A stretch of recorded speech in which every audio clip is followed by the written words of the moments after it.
안녕하십니까. 매주 7시 찾아뵙는 아프리카 TV가 보라는 아프리카 병원 닥터 설전 시간입니다. 저는 진행을 맡은 40년 만렙의사 이현입니다. 저는 반랩 이진환입니다. 반갑습니다. 저는 1년랩 전미령입니다. 벌써 1년이 됐습니까?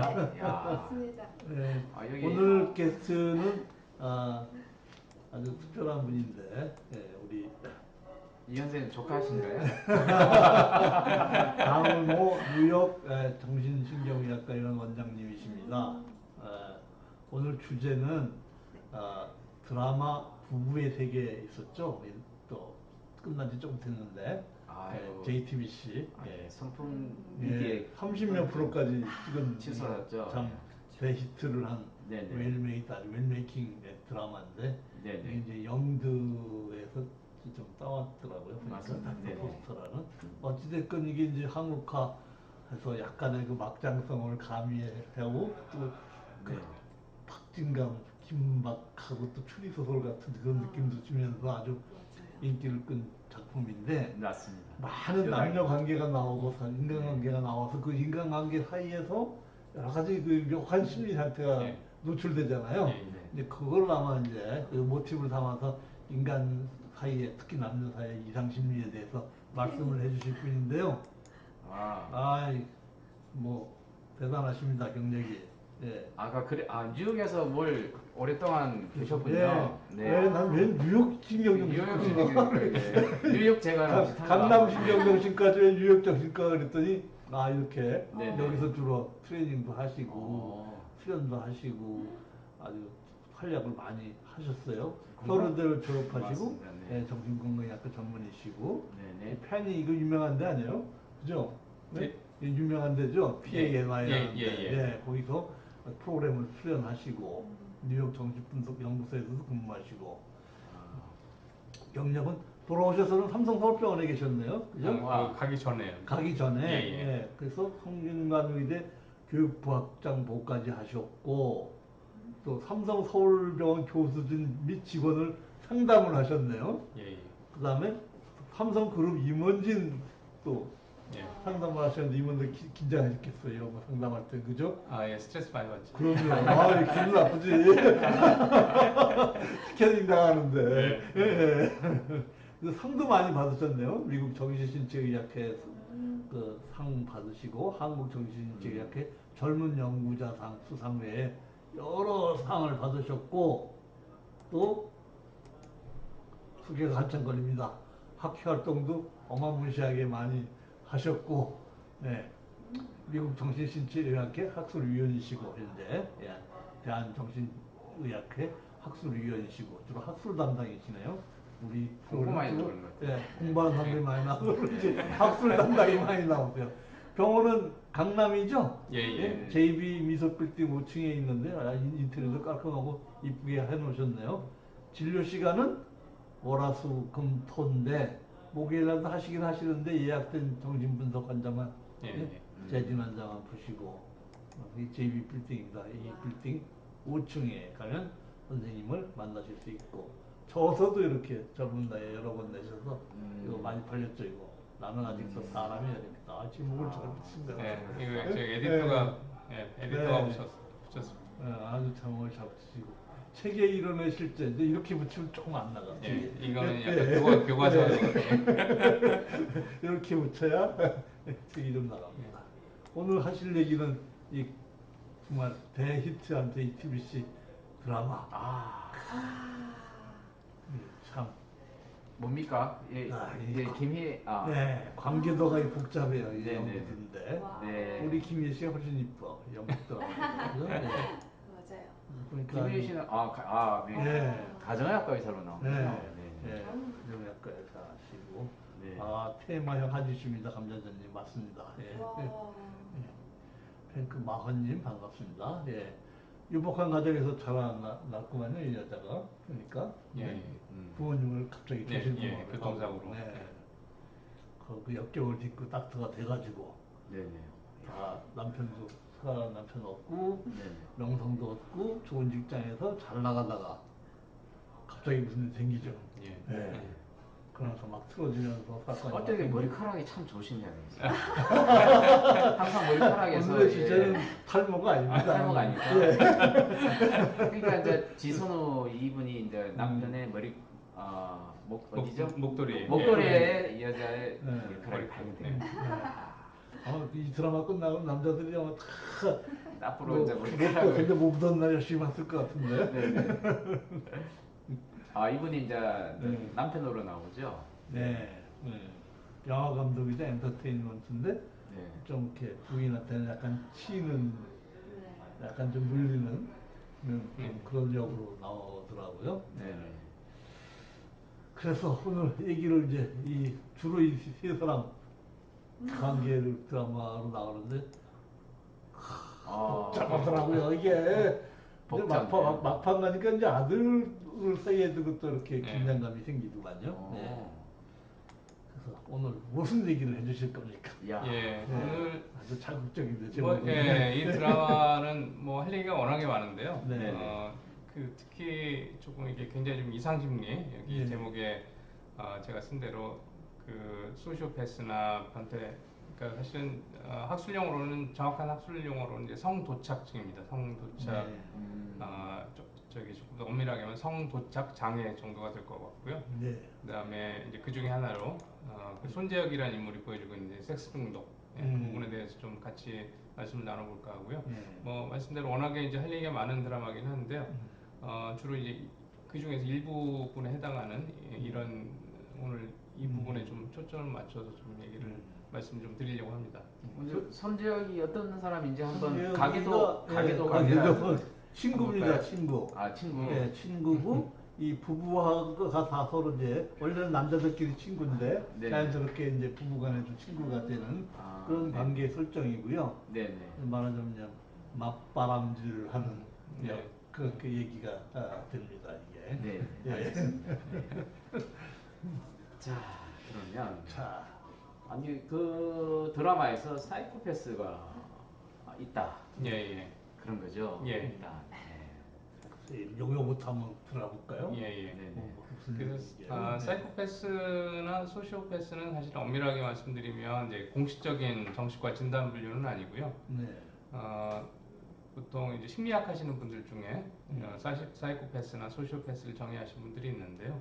어쨌든 정식과적으로는 이제 반사회성 인격장애라는 게 있습니다. 조금 뒤에 나오겠지만, 근데 뭐 거의 비슷한 의미로 생각하시면 될 것 같고요. 조금 이제 구분을 하는 분들은 사이코패스는 예를 들면 엽기적인 살인마나 아니면 최근에 이제 이슈가 됐었던 뭐 N번방이나 무슨 이런 굉장히 좀 사회적인 어떤 범법 행위와 관련된 그런 경우를 많이 지칭을 하는 것 같고요. 소시오패스는 조금 더 사회적으로 성공한 사람들. 그래서 이런 저기보다는 우리가 사실 소시오패스는 뒤에 말씀드릴 이제 자기애성 인격장애가 굉장히 좀 많이 겹치는 부분이 있는데요. 직장에서 누가 봐도 정말 악독한, 근데 딱히 뭐 살인을 하거나 뭐 대놓고 사기를 행각을 치거나 이런 건 아니지만 뭔가 하여튼 그런 수위를 넘나드는 그게 이제 소시오패스라고 생각하시면 될 것 같고요. 기본적으로는 사실은 이제 어떤 마음의 구조, 정신의 심리적인 구조 면에서는 크게 차이가 나는 건 아닌 것 같습니다. 그러면 사이코패스와 소시오패스는 차이가 뭐예요? 성공했냐 아닌지는 아닐 것이고. 사실 그게 조금 차이죠. 예, 차이예요. 그래서 이제 사이코패스, 소시오패스는 우리가 보면 성공을 위해서 정말 물불을 안 가리고 다른 사람 이렇게 확실하게 밟아주고 뭐 이렇게 올라가는, 예를 들면 이제 전형적으로 나쁜 남자라고 생각하시면 될 것 같고요. 근데 사이코패스는 말 그대로 이제 아까 말씀드린 어떤 범법자들, 이런 뭐 아니면 N번방이나 뭐 이런 사람들처럼. 그러면 되게 직장 내 그 출세를 해서 피도 눈물도 없는 사람 있잖아요. 그런 소시오패스에 좀 더 가깝죠. 거죠. 여기서는 누가 여기 없나? 이현재는 소시오패스? 네, 저가요? 둘 다 안 되죠. 잘못 보셨어요. 둘 다 압니다. 무서운 사람이에요.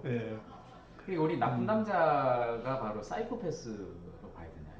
보통. 근데 이제 뭐 진단 기준으로 봤을 때는 어쨌든 네네. 범법 행위를 명확하게 저지르지 않으면 음. 사이코패스라고 진단하기 사실 좀 애매한 부분이 있고요. 네네.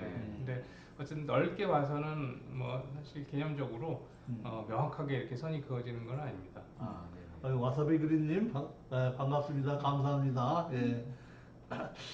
그래서 여기 보면 선생님 공공의적 포스터예요. 이게 보니까. 예. 예, 저 두 유명한 배우가 나왔는데 저 둘 중에 누가 사이코패스인 거예요? 저기 그 누구죠? 설경구 설경구예요? 이제 형사 말고 네. 사실 형사도 거의 소시오패스나 사이코패스에 좀 가까운 이상하잖아요, 경우가 그죠? 있는 것 같긴 예, 한데요. 예, 예. 이제 저 범인, 제가 실명이 기억이 안 나는데 네. 저 범인이 전형적인 이제 사이코패스 예. 내지는 이제 반사회성 인격장애 해당하는 예. 인물 역사하시면 또 될것 용어가 같습니다. 또 새로 나왔는데 반사회적 인격장애하고 예. 사이코패스는 같은 말인가요? 거의 같다고 보시면 될 것 같고요. 네. 반사회성 인격장애가 이제 공식적인 진단명으로 되어 있습니다. 그래서 보시면은 일본의 반복적인 범법 행위로 세포되는 등 법률적 사회적 규범을 따르지 않는다. 이게 이제 가장 전형적인 특징 중에 하나죠. 반사회성 인격장애 내지는 사이코패스예요. 그럼 우리 저 운전하다가 이제 신호등 위반하면 이제 범법자인데 그런 사람도 사이코패스인데. 저도 반사회적 저기 딱지 한 옛날에 좀 뺐기 때문에요. 그거는 음주운전에 반복적으로 걸리는 사람들. 그러니까 가능성이 반사회적 인격장애라 그러면 왠지 그 범법을 이제 반복적으로 뭔가 하는 그런 사람도 있고 그리고 좀 비상식적이지 않고 이제 비상식적인 뭐 어떤 행위라든지 이런 거 하는 것 같은데. 야, 근데 이게 정확하게 이제 그 의학적으로 그죠 정의가 좀 다시 한번 정리 좀 해주면 좋겠네요. 예. 그래서 비슷한 걸로는 이제 자기애성 인격 장애를 생각해 볼 수 있는데요. 그런 어떤 명확한 범법을 하지는 않지만, 굉장히 이 자기애성 인격 장애가 사이코패스보다는 소위 이제 소시오패스하고 굉장히 많은 부분이 겹치고, 이 자기애성 인격 장애는 정신과에서 쓰는 이제 공식적인 진단명입니다. 소시오패스는 공식적인 진단명은 아니고요, 정신과에서. 물론 이제 심리학 하시는 분들은 소시오패스를 많이 말씀을 하시고 이제 그렇게 하시는 분들도 있긴 하고요. 다만 저희가 진단을 내릴 때는 사이코패스나 소시오패스는 공식적으로 내리지는 않고요. 공식적으로는 반사회성 인격 장애 그리고 자기애성 인격 장애 이렇게 분류를 하고 있습니다. 이제 그 부부가 그 드라마를 보면 그 처음에는 이제 아무런 문제들이 없었잖아요. 근데 둘이 이제 좋아하고 남자도 매너도 좋고 어떻게 보면 연애에 최적화된 남자다 이렇게 나오던데 그 어떤 남자인지 저도 좀 연구를 해서 최적화되고 싶은 마음이 있지만 뭐 잘 안 와닿긴 하는데 어찌됐거나 드라마의 설정은 아주 여성들한테 인기가 좋은 남자로 나오는 것 같아요. 직업도 그렇고 영화 감독에다가 엔터테인먼트 사업도 하고 주변에 여자들이 많은 그런 남자면서 또 여자들한테 잘 대해주는 그런 남자인데 또 그 원장이죠. 지원장은 남자한테 전혀 그런 것을 눈치를 못 채고 관계를 잘 하다가 그놈의 머리카락 하나 때문에 이제 이 발단이 된 거란 말이에요. 그래서 저는 드라마를 보면서 지 부원장도 조금 성격자가 아닌가 이런 느낌을 받았는데 어떻습니까? 정신과 의사 입장에서. 뭐 공식적으로 성격장애 진단을 내리긴 조금 어려울 것 같고요. 다만 이제 이 이태호라는 그 남편하고 관계가 나중에 보여드리겠지만 일종의 이제 어떤 가학성, 피학성 이런 걸로 좀 얽혀 있는 원래 그 세디즘이라고 하는 가학성하고 그다음에 피학성이라고 하는 메조키즘은 사실 주로 이제 성적인 부분하고 관련해서 시작이 됐는데요. 예를 들면 뭐 스팽킹이라고 해서 이렇게 엉덩이를 때린다든가 아니면 뭐 밴디지라고 해서 이렇게 뭐 팔을 묶고서 성관계를 한다든가 그래야만 또 성적인 만족을 얻을 수 있는 이제 그런 어떤 그리고 그 가해자라고 하기엔 좀 그렇지만 그러니까 그걸 때리는 사람이 이제 가학성이 될 거고요, 세디즘. 그다음에 맞는 사람이 피학성, 메조키즘이 될 텐데요. 거기서 이제 성적인 부분만 빼면 그렇게 서로를 뭔가 이태호라는 사람이 보면 시선호라는 자기 와이프를 계속해서 어떤 면에서 이용해 먹고 계속 거짓말하고 그래서 어떤 면에서는 성적인 것만 빼면 굉장히 과학적인 그런 인물로 생각해 볼 수 있고요. 그리고 이제 그 속여 먹는 것도 과학이에요? 뭐 예를 들면 한 번 거짓말하는 게 아니고 계속 거짓말을 하고 어떤 면에서 계속 그 요즘 뭐 유행하는 속된 말로 이렇게 빨대 꽂는다고 하지 않습니까? 그 와이프한테 거의 기생해서 계속 살고 있고 저희가 보기에는 이제 사실은 새드짐이라고 할 때는 성적인 부분이 많이 진단을 내릴 때 들어가긴 하는데요. 임상적으로 저희가 많이 이렇게 환자들을 그 기술을 하거나 얘기를 할 때는 굉장히 좀 과학적이다 혹은 피학적이다 어떤 성적인 걸 빼고라도 두 사이에 이제 그런 어떤 그 관계를 기술을 할 때 그렇게 많이 표현을 합니다. 과학적인 게 좋습니까? 피학적인 게 좋습니까? 부부가. 근데 가끔 보면 이게 지금 이렇게 문제가 생기기 전까지 제가 보기에는 다소 좀 한쪽이 과학적이고 한쪽이 피학적인데 그게 묘하게 이렇게 이상한 궁합으로 잘 계속해서 그 뭐랄까 금술이 좋아 보이는 사실 금술이 좋다기보다 하여튼 그 관계가 계속 이어가는 그런 경우는 생각보다 굉장히 좀 흔하고요. 흔하구나. 그리고 예를 들면 뭐 남자가 계속 그 대놓고 바람을 피면서 그 여자를 뭐 계속 뭐 일부러 괴롭히는 건 아니겠죠. 계속 힘들게 하는데 여자는 또 나름대로 계속 그거에 대해서 컴플레인하고 남편을 원망하면서도 절대 떨어지지 못하고 둘이 이제 계속 엉겨붙어서 이제 뭐 20년, 30년, 40년 가게 되는 이제 그런 경우가 전형적인 이제 성적인 의미가 아닌 이제 저희가 임상적으로 저희가 기술하는 이제 과학적이고 피학적인 관계가 되게 근데 솔직히 그럼 우리나라 전통 이제 현모양처의 어떤 이미지가 그런 거지 않습니까? 남편을 대들지 않으면서 저 가정일에 충실하면서 아이 잘 키우고 뭐 근데 그런 관계가 과학적인 그런 뭐 피학적인 그런 관계의 어떤 형성이라고 또 보는 거군요. 조금 전에 상당히 심한 발언을 하신 거 아세요? 형 모양처럼 그렇게 개념을 갖고 계시면 아니 저 굉장히 이제 헷갈릴 수도 있을 것 같아서. 근데 이제 문화적으로 그런 부분들이 이런 어떤 과학 피학적인 관계를 다소 좀 이렇게 뭐랄까요 좀 많이 용인하게 되는 그런 부분이 분명히 있는 것 같고요. 다만 그런 관계가 다 과학 피학적인 관계는 아닐 것 같고.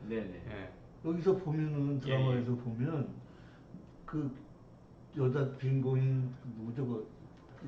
김희애가 제일 그 치를 떠는 게 주변에서는 다 알고 있었는데 자기만 몰랐던 그거더라고요. 근데 그게 우리나라 문화예요? 물론 영국 사람이긴 합니다만은. 조금 우리나라 좀 그런 문화가 있나요?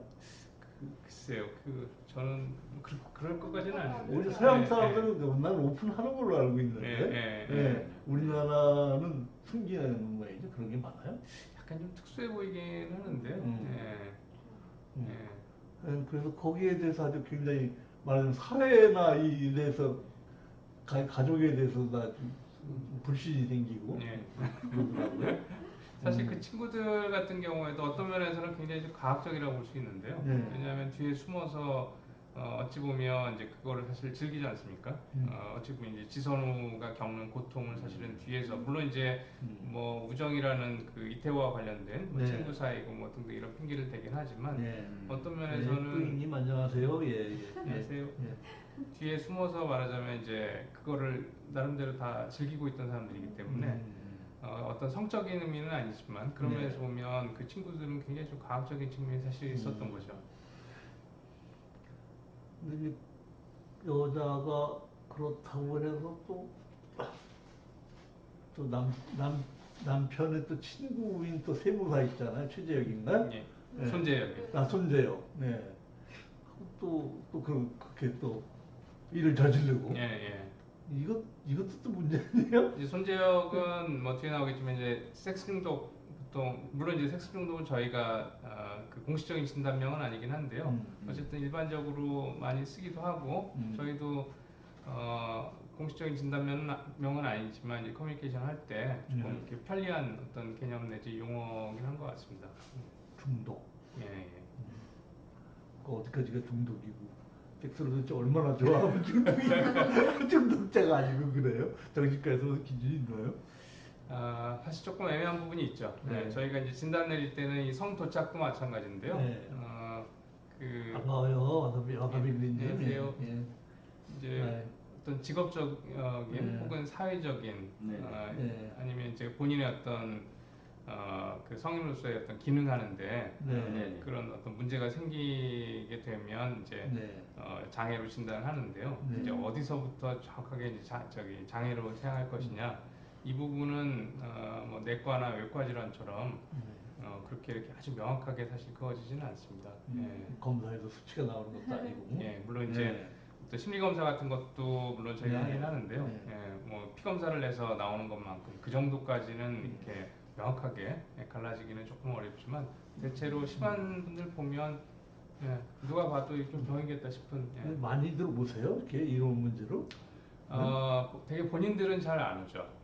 누가 와요? 이제 피해자들. 피해자가 와요. 자기애성 기억장애 같은 경우는 이제 그러니까 가학한 사람은 안 오고 가학 당한 사람이 오는군요.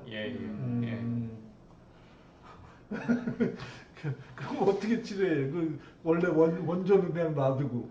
그래서 뭐 반사회성 인격장애, 자기애성 인격장애도 마찬가지긴 하지만 특히나 이제 반사회성 인격장애 예를 들면 아까 그 누구죠? 저기 젊은 여자 제 이름이 갑자기 생각이 안 나는데. 이런 거죠. 아니 여다경 말고 그 소위 민현서요. 민현서 박인규. 박인규 같은 경우가 이제 전형적인 그 사이코패스 해당을 하는데요. 양쪽을 다니면서 협박하고 그러잖아요. 협박하고 돈 뜯어내고 그다음에 뭐 폭행 민현서 이제 계속 폭행을 하고 되게 본인들은 잘 병원에 오는 경우는 굉장히 드물죠. 드물고 박인규 같은 캐릭터는 병원에 잘 안 옵니다. 민현서가 와서 비로소 박인규라는 존재가 드러나고 저 사람이 환자로구나 하는 건 이제 그때 알겠네요. 그래서 민현서처럼 이제 당하다가 우울증이 생기거나 이제 뭐 이런 일들이 생기면 이제 저희 병원에 오는 거죠. 그럼 실제 상황에서도 꽤 많은 일 타고 저는 보이는데 그러면 이 민현서 입장에서는 도대체 어떻게 행동을 해야 됩니까? 자기가 그 우울증에 걸려가지고 병원에서 치료받는다. 이거 너무 소극적인 거 아니에요? 그렇죠. 사실은 거의 유일한 방법은 그 관계를 끊고 도망을 가는 건데요. 현실적으로 참 쉽지 않은 경우들이 많고, 그다음에 이 드라마에서도 보면 민현서 같은 경우에 저 남자를 자기가 뭔가 이렇게 그 뭐랄까요 일종의 교화시킬 수 있다라는 생각을 특히 초반에는 가지고 있는데, 그거 아주 위험한 생각 아니에요? 그렇죠. 절대 교화되지 않습니다. 여러분들 그 절대 교화되지 않는다고 그랬더니 아주 단정적으로 얘기하신 걸 보니 그런 생각을 해서 교화할 수 있는 방법이 전혀 없습니까? 나쁜 남자를 교화시키겠다는 건 버리시는 게 좋을 것 전혀 같은데. 없다고 생각하시면 될 것 같습니다. 특히나 남성 호르몬을 좀 줄이는 약 투여를 도망가는 게 상책이군요. 이런 경우에는 사실 피해를 당했다고 경찰에 신고를 하기도 하나요? 우리나라는 사실 근데 신고를 안 하는 경우들이 정말 훨씬 더 많은 것 같고요. 그럼 박인규 같은 사람은 치료를 강제로 시킬 방법은 없잖아요. 본인이 병원에 찾아오지 않으면. 그렇죠. 그냥 놔둬야 되네. 이제 문제를 일으키면 이제 교도소에 가야죠. 아까 반사회적 성격장애라고. 성격장애라는 것만으로 뭐 어떻게 할 수는 없기 때문에요. 뭐 문제를 일으키거나 뭐 폭행 사건을 일으키거나. 근데 민현수 같은 경우는 저 여자는 이 남자가 자기가 아니면 다른 사람이 이 사람을 받아줄 수 없어서 가여워서 그렇죠. 계속 좋아하잖아요. 되게 나쁜 남자인 어떤 그런 관계잖아요. 그게 이제 저희 용어로 하면 이제 구원 환상이라는 건데요. 구원 환상, 구조 환상. 내가 이 사람 구해줄 수 있다 뭐 이거. 여성 여러분들 조심하십시오. 그런 거 환상입니다. 말 그대로 환상입니다. 그러면 그 도망가는 방법 외에 저 남자를 설득할 수 있는 방법은 없다는 거잖아요. 그거는 가능하지 않죠. 설득할 수 있을 거라고 대개는 이제 믿고 계속 뭔가를 하는데 전혀 안 되는 거예요. 그거는 가능하지 않습니다. 그럼 빨리 관계를 끊는 방법이 제일 이제 그 본인한테 좀 마음의 상처를 들어가는. 그런 환상에서 빨리 벗어나시기 바랍니다. 혹시 자살한 건가요, 인규? 그거는 명확하지 않은데.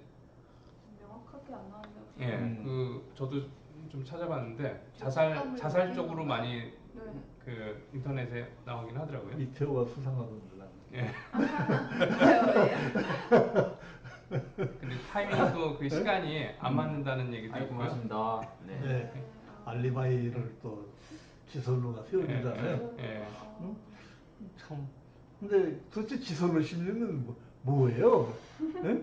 지선우도 사실은 보면 일종의 이제 그 지금 말씀드린 구조 환상 내지 구원 환상이 분명히 있는 것 같고요. 네. 그래요? 그리고 뭐 그럼 네. 이태호를 구원해주겠다. 그런 셈이죠. 사실 어떤 면에서는 구원을 한 셈이니까요. 구원을 하고 있는 뭐 셈이죠. 완전 백수 데려다가 네네. 저기 먹여 살리고 뭐 사업체도 다 지선우 해주고. 돈으로 한 거고.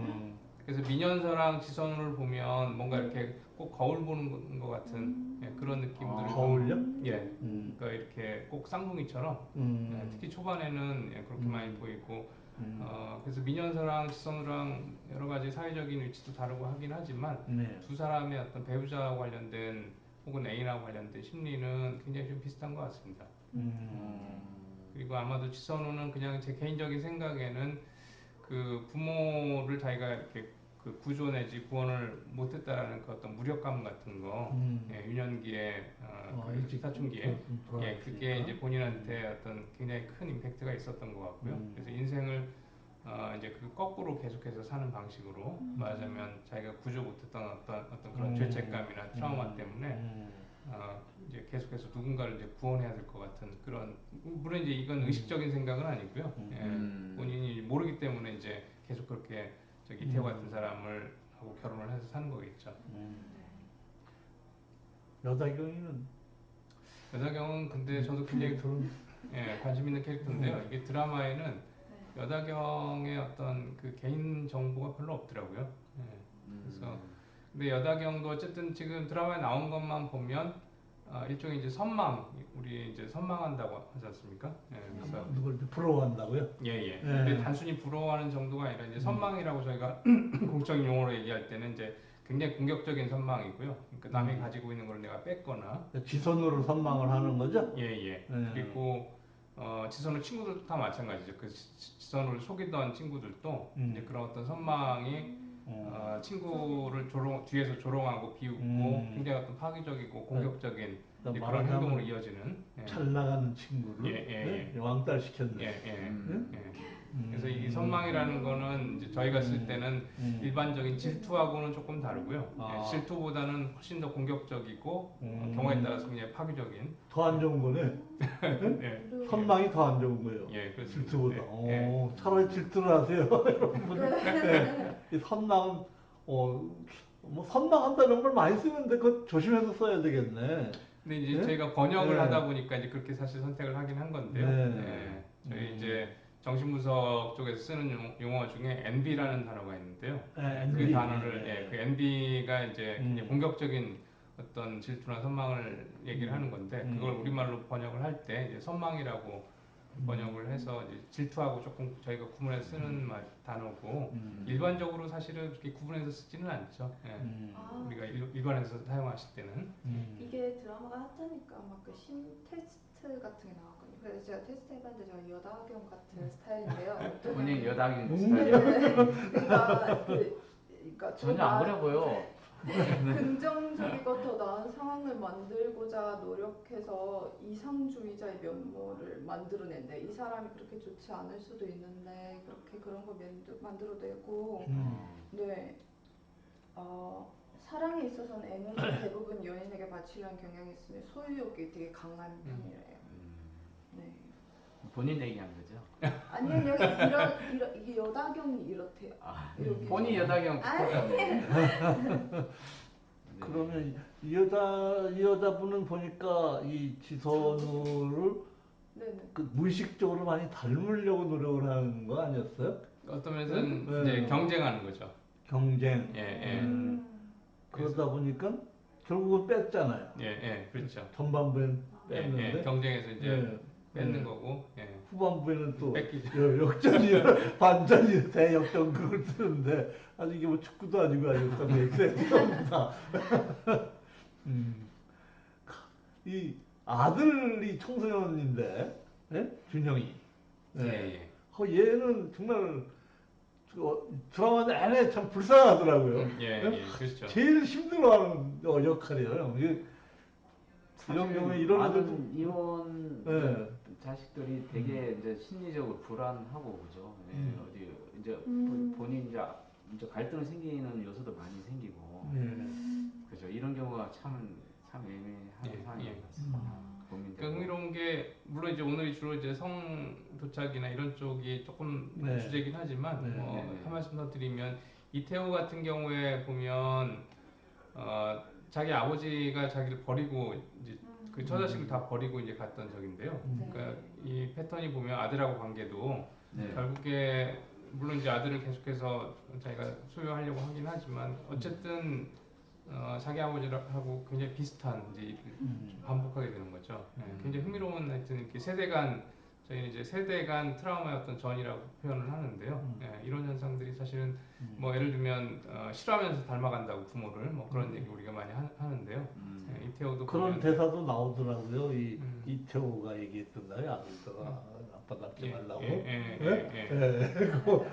너 이미 닮았다 이 얘기로 들리던데. 그래서 저기 준영이도 사실 좀 걱정이 됩니다. 녀석이 또 커서 말썽을 필 소지가 다분히 보여요. 이 이태호라는 남자가 참 뭐야 이 남자. 나르시시즘을 제가 보기에는 이제 이 왼쪽에 있는 그림은 나르키소스라는 그 저기 제목의 그림인데요. 원래 영어로 하면 이제 나르시시즘이고 우리말로 번역할 때는 자기애라고 번역을 하는데 이제 건강한 자기애가 있고요. 왜냐하면 내가 나를 사랑하지 않으면 사실은 뭐 누구도 나를 사랑해 줄 사람이 없는 거기 때문에 결국에 기본적으로 내가 나를 사랑하는 부분이 있어야 되고 그게 어떤 자신감이나 뭐 이런 부분에 이제 기본적인 바탕이 되는 거고요. 근데 그게 너무 과대하게 나타날 때 이런 자기애성 격장애가 되는 경우들이 사실 많습니다. 그리고 이 사람들은 기본적으로 지금 말씀드린 저기 이제 슬라이드에 써놓은 것처럼 천상천하 이제 유아독존, 자기밖에 세상에 없습니다. 이 사람들한테는 이 사람들 마음속에는 자기밖에 없기 때문에 다른 사람들은 다 자기의 어떤 도구죠, 일종의 사람이 아니고. 너무 무서워. 그래서 굉장히 스쳐가는 장면이긴 한데요. 기억나실지 모르겠지만 지선우 드레스룸하고 여다경 드레스룸 이렇게 오버랩하는 장면이 있는데 거기 똑같죠. 보면 옷들이 다 똑같죠. 그러니까는 이태호한테는 지선우라는 어떤 그런 고유한 어떤 특성을 가진 여자나 혹은 여다경의 어떤 고유한 특성을 가진 여다경이라는 여자가 중요한 게 아니고 그 옷을 입어줄 여자, 맞아요. 일종의 이제 그런 어떤 도구로서의 이제 여자가 필요한 거고 이런 자기성 격장애들이 가장 큰 특징 중에 하나죠. 대사가 나오긴 해요. 여다경이 컴플레인을 하잖아요. 나는 내가 나를 사랑이 아니고, 그러니까 뭐 반지고 웨딩드레스고 옷이고 뭐 다 똑같이 해준 거라고 아주 경악을 하잖아요. 이 남자는 교회자한테 다 버림을 받더라고요. 나중에는 이렇게 살다가 덜통 만나서는 툭툭 다들 통이라니까 아주 힘들게 살고 아들도 힘들어지고 아들도 그냥 엄마 집에 갔다 아빠 집에 갔다 하면서 고생을 엄청 해서 내가 제일 불쌍하게 보였는데 이런 성격이 천상천하 유아적존이라는데 내가 그렇게 성공을 못했으니까 얼마나 힘들었겠어 이 남자도. 그렇죠. 기본적으로 이런 자기애성 인격 장애는 겉으로 보기에는 뭐 잘난 척도 많이 하거나 아니면 그 위에 슬라이드 좀 위에 슬라이드요. 여기 이제 예를 들면 뭐 과도한 숭배를 자기 욕구에 사람들이 이제 다 맞춰줘야 될 것 같은 느낌 그런 이제 늘 생각을 가지고 있고 그다음에 대인관계에서 굉장히 착취적이고 그런데요. 그리고 굉장히 오만해 보이고 건방져 보이고 그런데 의외로 그게 거꾸로 생각하시면 되게 뭐 틀리지 않을 것 같습니다. 그러니까 자존감이 굉장히 낮고 기본적으로는 어떤 열등감이 굉장히 심한 거죠.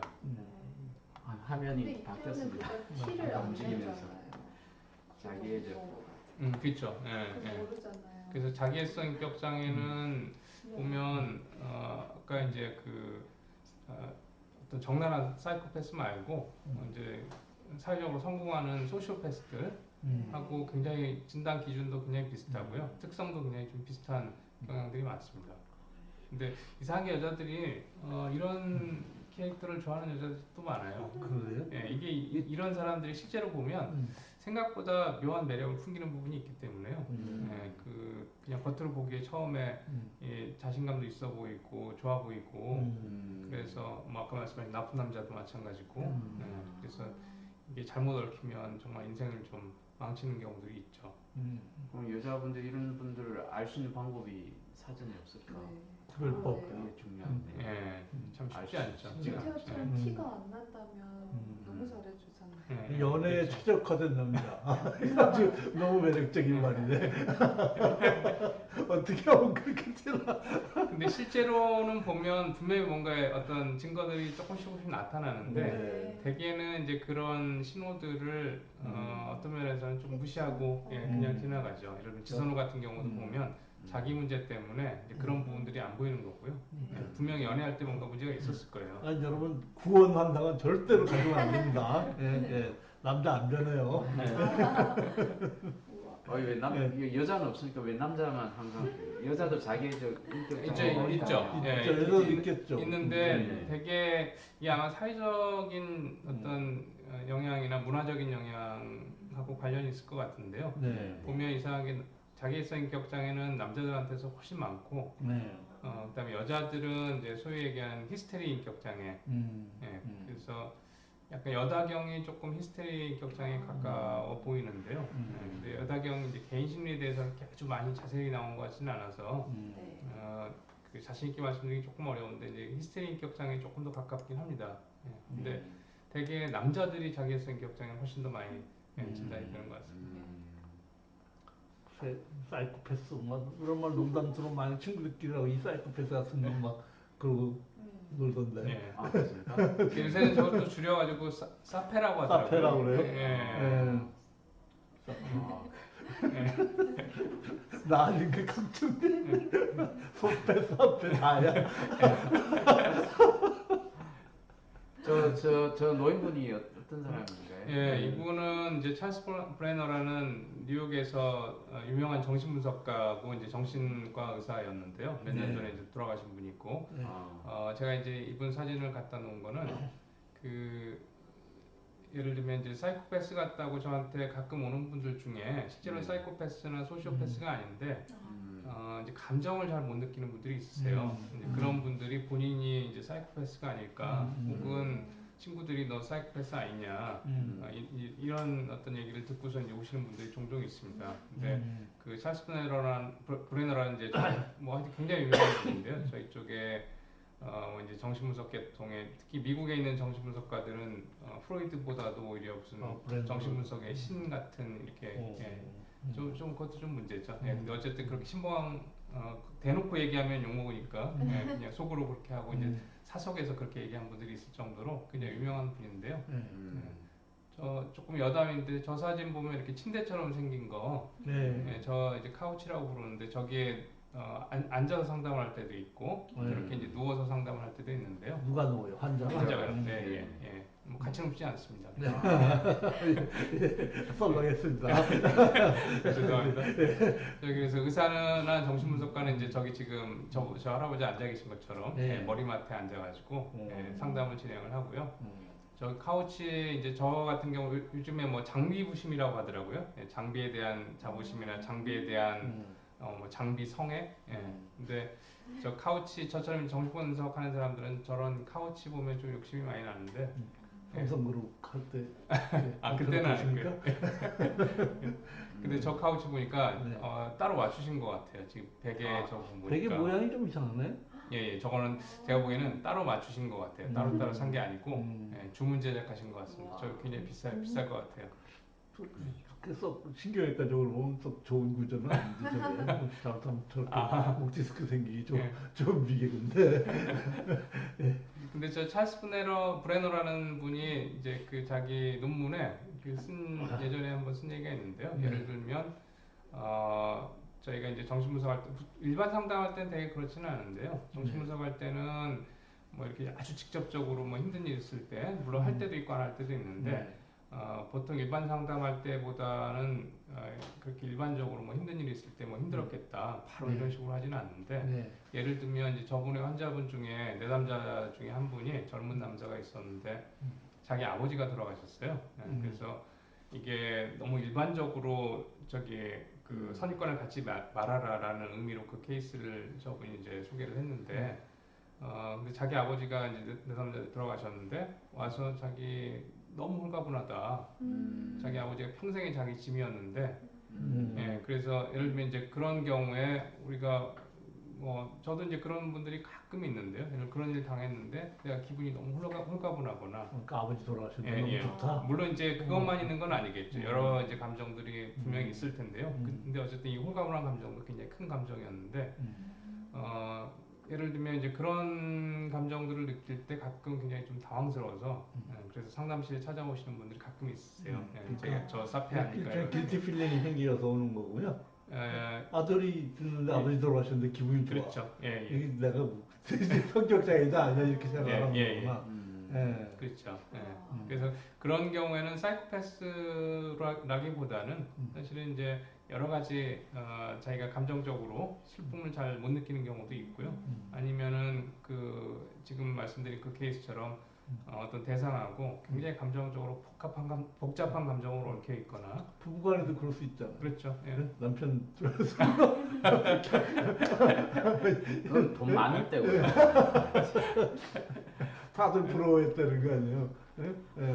완전히 복도 많소 이러면서. 근데 그런 감정을 느끼는 걸 잘못됐다고 느끼는 그거 자체만 해도 사이코패스라고 얘기할 수는 없는 것 같아요. 그렇죠. 그렇죠. 최소한의 예, 예. 양심은 있는 거잖아. 네. 제가 사이코패스 같아요라고 오시는 분들 중에 아직까지 사이코패스를 본 적은 없습니다. 네. 아 진짜 사이코패스를 안 와. 예, 안 오죠. 조지 빈니는 절대로 예. 정신과에 안 오지. 네, 맞습니다. 박인규도 안 오고. 참 대책이 없네. 격리시키는 수밖에. 네, 사고 그죠? 치면 네. 격리시키는 방법밖에 네. 없죠. 사고 치기 전에 미리 옛날에 무슨 영화 있었는데 아, 그런 영화 있어요. 미리 막는 예. 임금이 그때 예. 나오는가 초능력자가 나오던가 하여간 자, 그럴 수는 없고. 네. 예. 자, 그다음 또 네. 이제 넘어가죠 주제를. 예. 이번에 주제가 성도착. 예, 성도착인데요. 네. 저 손재혁이가 성도착 예. 했잖아요. 예. 그 손재혁은 이제 말씀드린 대로 섹스 중독이 공식적인 진단은 아닌데, 그리고 성도착 장애에도 사실은 손재혁 같은 경우는 공식적인 진단으로 들어있지는 않은데요. 사실 좀 문제가 좀 있죠. 예, 좀 도착적인 성향을 보이는. 근데 성도착 장애 정도 되려면 예전에 굉장히 떠들썩했던 이런 사건. 검사님이셨죠? 예, 지검장. 검장. 이제 이런 게 성도착장애 전형적인 그 케이스고요. 일종의 노출증이죠. 저분은 남한테 피해는 안 줬잖아요. 근데 피해자가 있었잖아요. 아, 피해가. 예, 제 기억에 그 무슨 여고생인지 뒤따라가면서까지 자기가 했던. 그 제어가 안 되는 말이죠, 이게. 예. 저 정도까지 간 양반이 예. 그게 제어가 안 돼요? 예. 참 안타까운 일이에요, 이거. 심지어는 몇 년 전에 지하철에서 무슨 판사님이 몰카 찍은 사건도 있었지 않습니까? 아니 뭐 유명한 앵커도 뭐 그렇죠. 최근에 예. 그것도 다 성독착증인가요? 그렇죠. 성독착의 범위가 대체 어떻게 되는지 모르겠네요. 그러니까 자기 상대방이 있고 없고 떠나서 뭐 이렇게 뭐 정의가 어떻게 되는지. 성도착하고 조금 엄밀하게 이제 성도착 장애를 구분을 해야 되는데요. 그러니까 성도착으로 보이는 경우 이거는 사실은 예를 들면 우리가 패티시라고 하지 않습니까? 한 가지 예로 패티시 뭐 어떤 물건을 이용해서 우리가 저기를 하는 경우에 그런 경우에 혼자서 뭐 예를 들면 여성의 속옷을 가지고 혼자서 뭐 자해행위를 한다. 근데 혼자서 그냥 조용히 방에서 하고 뭐 남한테 피해도 안 주고 본인도 뭐 크게 그것 때문에 사회생활에 지장 없고 그리고 그거에 대해서 크게 불편감을 못 느끼고 다른 문제가 전혀 없다. 이거는 성도착으로 생각은 해볼 수 있지만 장애라고 볼 수는 없을 것 같고요. 성도착 장애가 되려면 지금 말씀하신 대로 이제 누군가한테 피해를 주거나 원치 않는데 특히나 이제 이런 경우는 노출증인데 이제 원치 않는 어떤 상대를 대상으로 한 거고 본인이 또 생활이 망가져도 가발이면 또 그렇죠. 성도착 노출증이죠. 그러니까 노출증 뭐 기구 이용하는 뭐 종류가 많네요. 많죠. 공식적으로는 한 8가지 정도로 지금 구분이 돼 있고요. 되게 재밌을 것 같은데 불교 혹시 뭐 예, 밑에 한번 좀 봐주시죠. 네. 성도착 자세. 이게 왜 이렇게 빙산을 보여요? 예, 저기 다음 거 하나. 다음 거 하나 예, 보셔야 돼요. 예, 요거 하고 이제 빙산으로 올라가겠습니다. 네. 그래서 8개로 분류되어 있는데요. 관음증 이거는 이제 뭐 몰카 같은 거죠. 대표적으로 화장실도 그렇고, 하여튼 예, 그리고 노출증, 바바림에 말씀하신. 그다음에 마찰 도착장이 좀 한글이 좀 어려운데요. 네, 예, 한국어가. 뭐예요? 이게 이제 뭐 지하철 같은 데서 몸을 비비거나. 아, 부비부비 하는 거? 예. 그래서 지하철 경찰이 자주 출동하죠, 그것 때문에. 예. 그다음에 이제 성적 가학 장애.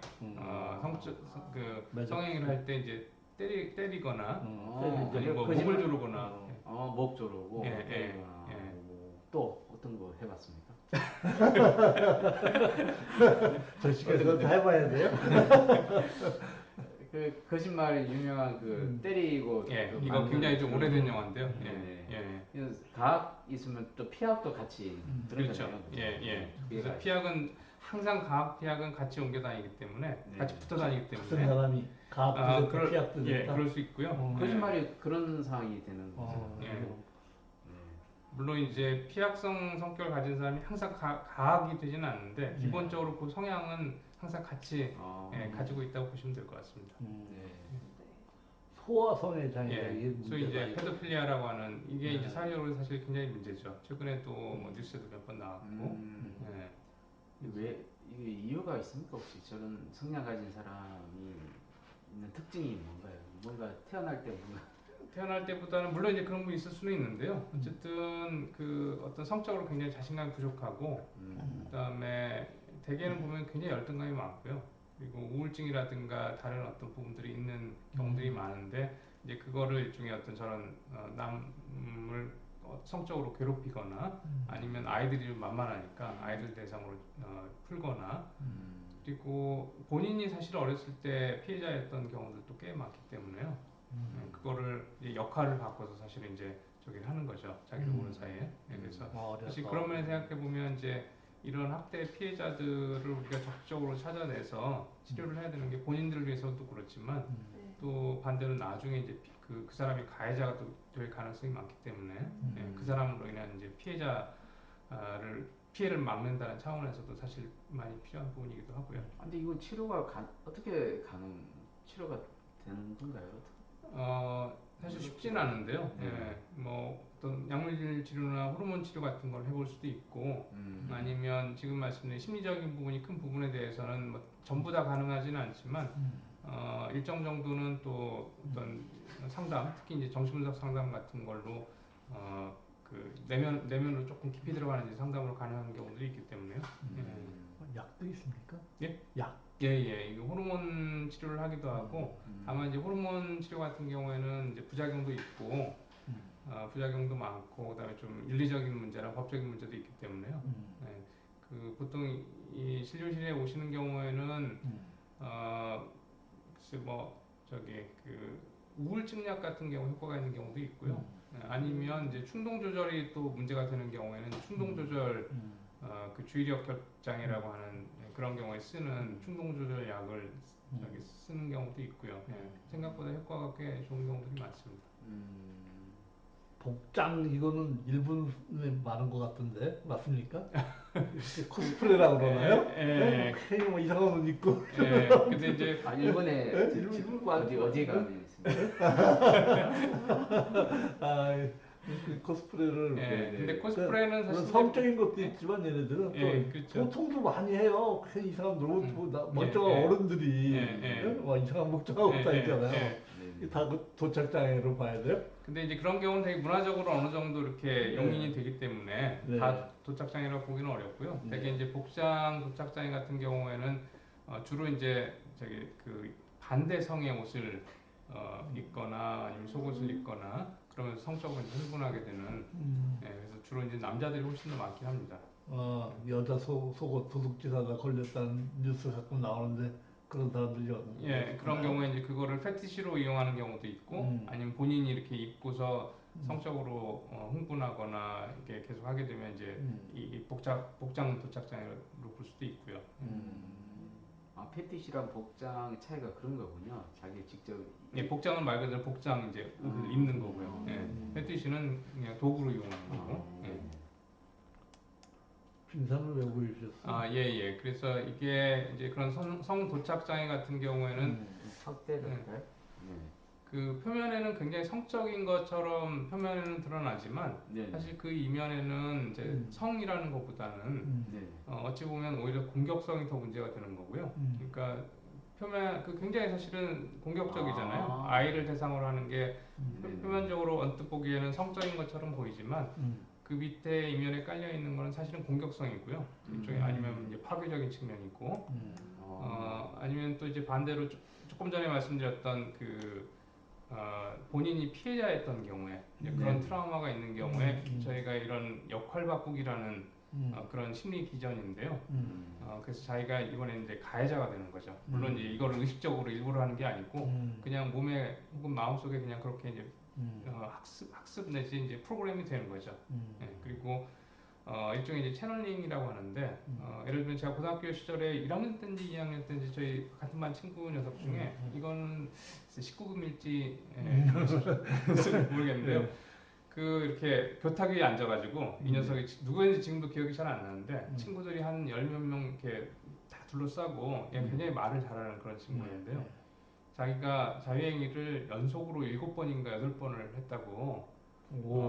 그래서 다들 그때 저도 지금 선명하게 기억이 나는 게 어떻게 됐는지 알아? 물어보는데 이제 순간 정적이 흐르고 그 순간에 이 친구가 바로 CXX 하면서 거품밖에 안 나오더라 딱 이 얘기를 했던 기억이 나는데 예, 그래서 그 지금도 이제 제가 정식하면서도 생각이 드는 거는 그게 어떤 성적인 거나 자유나 이런 게 표면적으로는 그렇지만 그 친구가 느꼈을 어떤 그거는 뭐 알 수 없지만 어떤 고통스러운 거 아니면 사춘기 시절에 이제 굉장히 마음이 어떤 면에서는 혼란감을 경험하는 경우들이 많은데요. 그 친구가 경험했었을 어떤 혼란감 같은 거 예, 늘 이제 이런 성 도착 문제를 생각하면 그 친구가 생각이 나는데요. 그래서 본인이 그게 채널링이라는 뜻인가요? 예, 예. 그래서 어떤 심리적인 어려움, 뭐 우울증이나 아니면 그런 혼란감이 이런 거를 이제 채널 돌리듯이 예, 성적인 걸로 이렇게 바꿔서 흘러가도록 하는 거죠.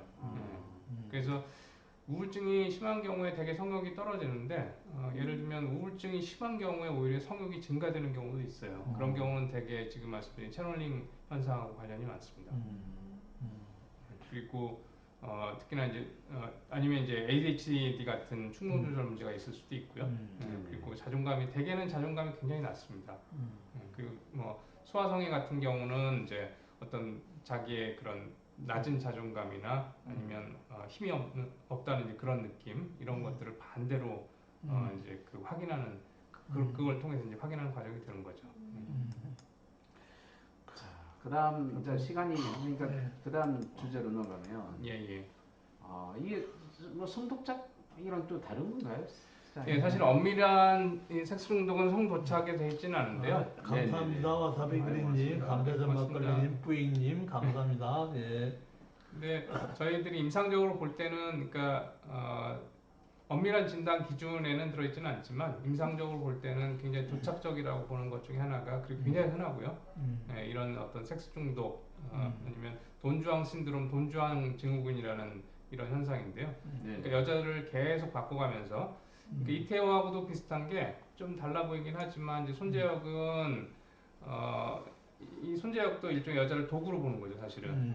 그냥 어떤 개별적인 그런 특성을 가진 그런 사람으로 보는 게 아니고 자기의 어떤 성적인 만족이나 그 성적인 만족 밑에 깔려 있는 거는 대개는 여기 쭉 제가 정리해드린 대로 어떤 친밀감의 문제, 가까워지는 거에 대한 어떤 공포가 있는 경우들이 많고요. 그래서 그 공포를 이제 이런 식으로 누군가를 만나고 한 번에 확 가까워졌다가 그다음에 이제 멀어졌다가 그리고 그 사람을 이제 계속 떠나고 사람을 바꿔가면서 이제 이런 경우도 있고요. 이런 걸 해결하는 그다음에 어떤 버려짐에 대한 공포가 있는 경우도 상당히 많습니다. 버려짐에 대한 공포. 유기공포가 그거네요. 유기견한테 유기구나.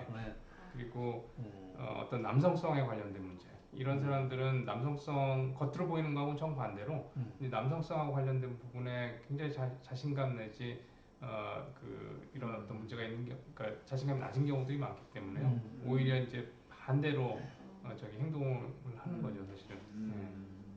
아니면은 뭐 스트레스하고 관련된 경우도 있고, 임상에서는 예를 들면 이런 경우도 있습니다. 그 여자 환자들이 치료자가 남자인 경우에 뭐 반대도 있고요.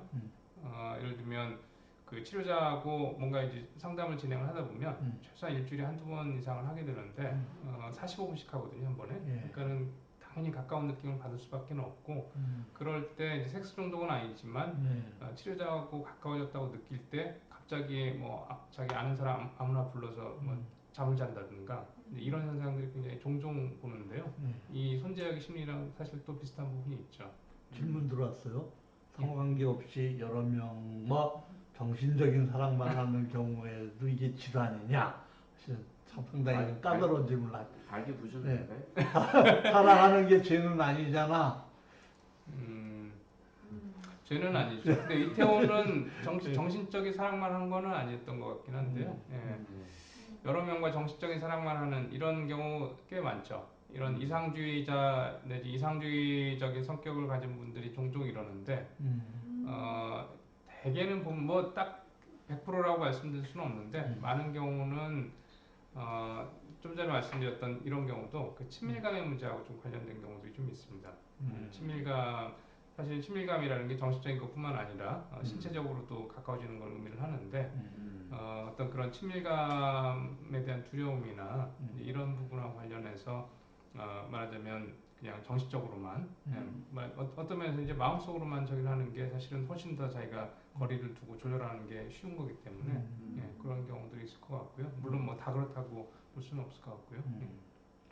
정신적으로 사랑만 하는 경우가 그 일방적으로 머릿속으로 상상하는 게 아니고 섹스만 안 할 뿐이지 만나기만 하는 것도 문제가 있는 건가요? 정신적으로? 뭐 다 정신적으로 문제라기보다 일단 질환이라고 보기는 어려울 것 같고요. 그냥 그 자체가 다만 뭔가 이렇게 한 명하고 친밀한 관계를 맺는 부분이 사실은 어려움이 분명히 있기 때문에 우리가 보면 양자관계 문제가 있거나 양자관계가 좀 어려울 때 되게 한 사람이 끌어들이지 않습니까?